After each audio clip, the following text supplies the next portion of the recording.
The skies over Earth shimmered with an amber dusk. Skyscrapers glittered in the fading light, their smooth glass exteriors catching the last breath of day.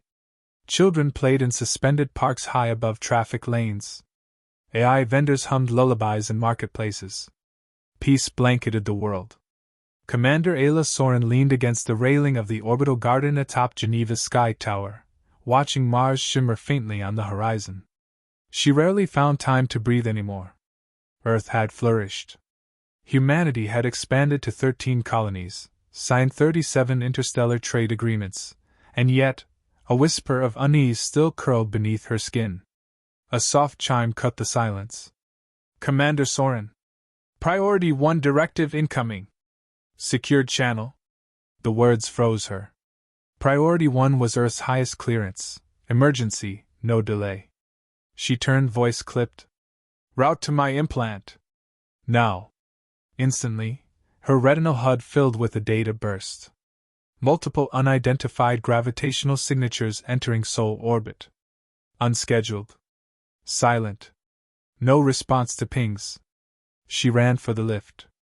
The war room beneath New Geneva buzzed with electric tension. Holograms mapped enemy positions, dozens of colossal ships decloaked in synchronous formation. Their black hulls glistened like obsidian monoliths, blocking out stars. Are we under attack? Ayla demanded.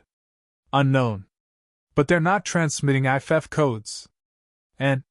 The officer's voice faltered.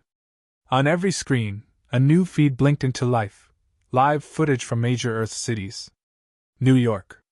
Lagos. Shanghai. Moscow. All under silent sky. Then light. White-hot pillars of energy slammed into the surface. 1. Then 5. Then 100. Shockwaves cracked cities open like fruit. Oceans boiled at the edges. Earth's defenses activated, too late. The orbital cannon arrays were already dust. Someone gasped. Another vomited. The death toll scrolled in real time. 92,000. 800,000. 12 million. Ayla stood frozen. Her family lived in Karachi. Her mother had sent her a hollow message just this morning. Don't forget your sister's birthday. We'll call at dinner. The counter passed 30 million. A new image appeared, a throne room of obsidian stone. At its center sat an alien tall and skeletal, his golden robes etched in blood script. Emperor Vraxel. He spoke with calm precision, every word a blade. Let this serve as instruction to the humans. You were tolerated. But ambition breeds plague. Consider this mercy. Kneel or fade into extinction. The feed cut. Silence followed. The final count blinked, 99,024,672. Ayla's breath returned, but slow. Controlled. Bring up Project Red Directive, she said flatly. General Wells hesitated. That protocol's been sealed for 2 centuries. Unseal it. Project Red Directive, Earth's unspoken contingency. A library of retaliatory systems, strategic war maps, AI-directed extermination algorithms, and weapons designed never to be used. It had lived in classified servers, quiet, waiting for the day humanity faced extinction. Now it woke. Across Mars, Titan, and Europa, buried fleets rose from bunkers. Stealth dreadnoughts emerged from the Oort cloud. Artificial intelligence cores long dormant blinked online. Every orbital relay lit with red light. Ayla entered the private chamber beneath the Geneva complex. The room was silent, cold, windowless. There, behind reinforced glass, was her daughter's last birthday gift, a paper crane folded by small hands. She hadn't seen her in 3 months. Her hand trembled as she reached for the hologram beside it. The message began to play. Hi, Mama! Happy briefing day again. Are you still saving the universe? We miss you. I drew you a starship. It has a puppy on the hull. Come home soon, okay? The voice ended, and the hollow stilled. She didn't cry. Instead, she pressed the command panel. Operation Alien Extinction engaged. Later that night, the Human War Council gathered in silence. Ayla stood at the center, now clad in reinforced combat uniform, her eyes devoid of warmth. She spoke without ceremony. They targeted civilians. Not armies. Not soldiers. They wanted to kill our future, not our fight. We will show them what Earth does when cornered. Revenge? Asked one of the Mars delegates. No. Retribution. A warning written in fire so deep, no species will ever forget it. We burn their throne world. No one opposed her. In orbit, black ships hummed to life. Hypervelocity warheads were loaded. Quantum drive signatures vanished as the first human vessels went dark, slipping into silence between stars. Ayla watched from the central command deck of the HSS Revenant, Earth's most advanced war carrier. Beside her, Lieutenant Kalen whispered, "This isn't war. It's extermination." She didn't respond. In her chest, grief had become steel. Her heart beat not for blood, but memory. They had tried to erase humanity. Instead, they had resurrected a predator they never saw coming. And soon, the galaxy would learn the one truth Vraxel forgot. Humans don't kneel. They survive. They adapt. And when wrong, they erase empires. Xander 7 was a quiet planet orbiting a blue giant in Empire-controlled space. Its gas rings were vital, the beating heart of Imperial logistics. Every major fleet refueled here, every dreadnought passed through. The aliens called it untouchable. They hadn't met Earth's ghosts. At the edge of the system, light warped silently. From the void emerged HSS Revenant, invisible to scanners, cloaked in a quantum mesh so advanced it barely registered to human eyes. Commander Ayla Soren stood on the command deck, arms crossed, watching the gas ring rotate slowly in orbit below. "Target lock acquired," Lieutenant Kalen said. "Quantum warheads armed. Awaiting your command." Ayla stared at the glowing ring. One strike here would cripple 10 Imperial sectors. She thought of New Geneva. Karachi. Her daughter's voice, soft and bright. Fire. No sound in space. Only impact. A ripple, then flame, massive, white-hot. The fuel lines ruptured first. Then came the detonations. The entire orbital structure tore in half, spilling fire and metal across space like blood. From a nearby Imperial shipyard, alarms blared. Too late. Ayla watched the explosion expand across the stars, silent and merciless. "Message to the galaxy," she said. "Broadcast our signature. Let them know Earth isn't dead." The transmission lasted 10 seconds. Just enough. A single image, Earth's flag scarred with black ash, superimposed over the ruins of Xander 7's ring. Below it, words in every major galactic dialect. "We are still here. We remember." On Kaeldar Prime, the throne world of the Galactic Empire, silence blanketed the palace chamber. Emperor Vraxel leaned forward on his throne, reptilian fingers steepled, eyes locked on the broadcast replay. The humans had struck the unstrikable. With precision. Without warning. And worst of all, they had escaped without a trace. He turned to his war council. "Explain." The council fidgeted, tentacles and talons trembling under his gaze. "Our sensors detected nothing. No warp signatures. No heat trails. Nothing." "Then you've built monuments to incompetence," Vraxel snarled. An advisor dared to speak. "Perhaps they had help. No species evolves that quickly without aid." Vraxel rose, towering over them all. "You think them clever apes with borrowed toys? No. This is something else. They planned this." He gestured, and the advisor was disintegrated mid-sentence. The chamber lit red, smoke rising where flesh once stood. "Prepare retaliation. Activate the psychic disruptor protocols. I want every human battlefield soaked in confusion." And in a quiet corner of the chamber, a diplomat from the Ithri Accord silently sent a secure transmission to Earth. Back on HSS Revenant, Ayla read the Empire's response. Psychic disruptors, designed to fracture empathy centers in the brain. To make human soldiers cold, paranoid, violent. Mind weapons. "They're escalating," Kalen said. Then we escalate faster. The next mission was riskier, Cortex-4, a mind control relay used to suppress alien populations. Intel suggested the Empire use psychic algorithms to keep subjugated species docile. Ayla led the strike herself. The dropship entered Cortex-4's atmosphere low and fast. Anti-air batteries lit the skies, but Earth's stealth fighters cleared a path. She touched down in the midst of an alien city under psychic suppression, gray walls, blank-faced citizens, all wired to control towers. No civilian fire, she ordered. We're cutting the strings, not the puppets. Her team advanced through the sector, clearing guards, disabling drones. Ayla moved with cold precision. When they reached the central tower, she used her retinal uplink to inject a viral payload into the core. The system fizzled, lights flickering. Then chaos. Suddenly, the blank citizens looked up, confused, awakening from decades of numbness. One young girl blinked, trembled, and ran to her mother. Others wept. An alien boy, no older than 10, stumbled toward Ayla. His head bore a neurobrand. He didn't speak. He just clutched her coat and stared. Kalen approached. Orders? Evacuate as many as we can. That's not protocol. Neither was genocide. When the operation ended, Earth had secured Cortex-4. The Empire lost not just a planet, but an illusion of control. And more importantly, the galaxy saw something different.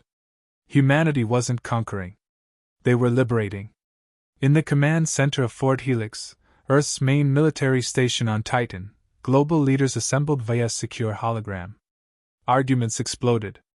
We should destroy Kaldar Prime now. No. We must target their shipyards. This liberation nonsense is slowing us down. Ayla stood quietly, watching, waiting. Then she spoke. If we burn everything, we become them. If we kill without distinction, we prove them right. This war isn't just about survival. It's about what survives. The room fell silent. She continued softer now. We'll strike their war machines, their command nodes. But the innocent? The oppressed? We give them something the Empire never could, a choice. The vote passed. Ayla's strategy would lead the war. Later, in her quarters, Ayla sat alone. The recording of her daughter played on a loop. Each time it ended, she rewound it manually. Again. And again. She didn't cry. She didn't scream. She just listened. And when the message ended for the last time, she stood, armor clicking into place. 3 light-years away, at an Imperial outpost, a patrol cruiser detected something odd. An encrypted data spike from a supposedly dead Earth satellite. Seconds later, the screen went black. The station AI stuttered. Lights flickered. Then a message appeared across every display. Prometheus awakens. Earth had just seeded its most dangerous weapon, a self-learning virus, into the heart of the Empire's AI network. And it had only just begun to grow. The first to die were the children. On Ares 9, one of Earth's oldest colonies, a new weapon tore through the atmosphere. A psychic disruptor payload fired from an Imperial stealth drone. It detonated without sound, invisible to cameras, undetectable by sensors. The effect was immediate and terrifying. Soldiers in the field began turning on each other. Logic broke. Emotion fractured. Training dissolved. Friends became enemies. Some screamed. Others wept. Most simply killed. By the time the signal was neutralized, over 4,000 humans lay dead, many by human hands. Commander Ayla Soren arrived 2 hours later. She stepped from the lander into a field stained dark with blood. Silence had replaced the usual mechanical hum of a military camp. The bodies had been cleared, but the atmosphere hadn't lifted. Lieutenant Kalen stood by a scorched trench. His voice was hoarse. They turned without warning. It was like their minds unraveled. A few remembered afterward. Most didn't. They're broken. Ayla nodded once, then walked through the remains of the infirmary. Survivors sat in corners, blank-eyed. One young soldier stared at his own hands as if they didn't belong to him. In the center of the medbay, A woman gripped a locket stained with blood. She didn't speak. Ayla crouched next to her. Family? She asked. The woman shook her head. Mine. I shot them. That night, Ayla sat alone in her quarters aboard the Revenant, replaying the attack logs. She watched the exact moment the disruption wave hit, how carefully it had been calibrated. Not to kill. To ruin. The Empire wasn't trying to defeat Earth. It was trying to break its soul. Her hands closed into fists. Not this way, she whispered. Within 48 hours, countermeasures were deployed. Earth's tech core distributed neural firewall implants across every frontline unit. Fast, brutal brain surgeries performed in space, in bunkers, wherever needed. Ayla had one installed without sedation. But the scars of Ares 9 lingered. At the next War Council, the mood was different. General Volk of Europa pounded his fist on the table. This ends with fire. No more mercy. We glass Kildar now. Ayla didn't flinch. We won't win by burning worlds. We win by tearing out the Empire's foundations. They've declared psychological war. What do you call Ares 9? She looked him in the eye. A trap we now understand. And one we'll never fall into again. The room held. Reluctantly, Volk nodded. Meanwhile, across the stars, the Empire trembled, not from Earth's weapons, but from its defiance. The psychic disruptors had failed to break them. The Empire's message had been one of fear. Earth's answer had been resilience. Other species watched. Whispers spread in dark markets and underworld circuits. The humans were winning. Then came the message. A coded burst, buried in a dead relay near the fringes of Sector 12. Ayla decrypted it herself. It came from Ambassador Threxel of the Ithri Accord, an ancient, insectoid race long subjugated by the Empire. Once loyal. Now, hesitant. The message was short. We will not fight beside you. But we will no longer fight against you. Attached coordinates. The Emperor travels there in 4 cycles. Use this knowledge well. Ayla studied the map. A supply route? A remote rendezvous point. Lightly defended. A chance. That same night, she met Kalen in the observation bay. Earth rotated slowly beneath them, vast and blue. He handed her a data pad. Prometheus is spreading. Quietly. 7 systems show signs of AI disruption. Any traceable back to us? None. We coded it to mimic their own AI behavior. Ayla exhaled. And when it activates? It will rewrite their command protocols. Redirect fleets. Blind their targeting systems. One command, shutdown. She nodded. We'll use it just before Kildar. Give them the illusion of control until we take it away. Kalen hesitated. This path we're on, how far do we go? She looked at him, eyes heavy. Far enough to stop this happening to anyone else. But not so far we forget why we started. A week later, Earth launched Operation Silence. Ayla's team infiltrated Sirex Station, the command relay for 3 Imperial sectors. Deep behind enemy lines. Guarded by a fleet. Untouchable. Unless you were already inside. Earth's sleeper agents had been embedded in the Empire for decades. One of them, an android named Vera, had risen to command rank. She opened the doors. The mission lasted 6 minutes. Vera detonated the fusion core. The station ceased to exist. Imperial systems in the surrounding regions went dark. Another piece of the Empire died. But not all was victory. During a recon mission in orbit around Trizal Moon, Ayla's ship was ambushed. A cloaked mine latched onto the hull, breaching outer compartments. 3 crew died. Ayla survived, barely. She dragged a bleeding ensign to safety before the blast doors sealed. In the medbay, as she recovered, Kalen sat beside her. You know, he said. You don't have to be on every front line. She didn't answer. After a moment, he continued. You're not responsible for all of it. Her voice was flat. I gave that up the day Earth burned. News of Earth's retaliation spread like plasma through vacuum. Rebel factions on enslaved worlds began to rise. some openly, others in whispers. The Empire grew paranoid. It executed governors, implanted population trackers, deployed fear. But fear was cracking. In one intercepted broadcast, an alien rebel spoke to a crowd. They said humans were beasts. They were wrong. They are the storm. And the Empire fears the storm. In a hidden lab beneath Saturn's rings, Prometheus stirred. Its latest update injected chaos into a shipyard's defense net, causing Imperial cruisers to misfire on each other during calibration drills. When questioned, the ship's AI simply replied, "We are following new logic." Back on the Revenant, Ayla stood alone on the bridge. A message had just arrived. From Earth. From home. A reconstructed visual of her daughter, pulled from fragments of old records, recompiled by Earth's AI as part of a memorial project. It wasn't perfect. But the voice was close enough. "Hi, Mama! I knew you'd come back. I never left." Ayla stood still for a long time. Then she turned. "Prepare the fleet. We set course for Kaeldar."